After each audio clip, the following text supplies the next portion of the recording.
ang open voting natin. Sige po, kumain lang po kayo. Ayan, pipindutin lang yung open voting. Then makikita nyo naman dyan kung kanino po hinihingi. Dalawa po. So, chairperson and poll clerk po yan.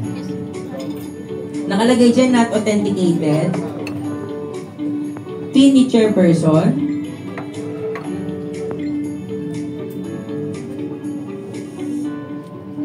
Then, PIN po ni poll clerk. Poll clerk po yan, ha?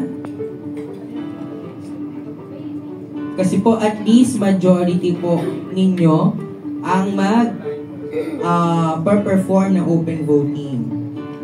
So, kayo pong dalawa, poll clerk and chairman. Then, remove na po. Then, that's the time na printing na ng initialization report.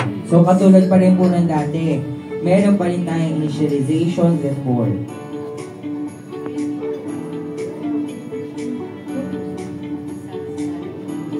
Ayan. Initialization report kung saan may kita na 00. Natanggap nyo po yung machine on FTS day na walang lamang kahit anong boto. At magsisimula na po ang magpaboto ng 4 to 10 pag FTS at pagka-election day po kung ilan po ang botante. Open voting, gawin niyo open voting pag 5 AM na. Ayan, saving the result, binabasa, depositing the ballot, at magpiprint na ng resibo. Ito pong ating resibo, nakalagay po dyan, then sa screen. Kaya po tayo merong privacy, ipapakita niya po 15 seconds yung balota na deposit, yung sinagutan nyo.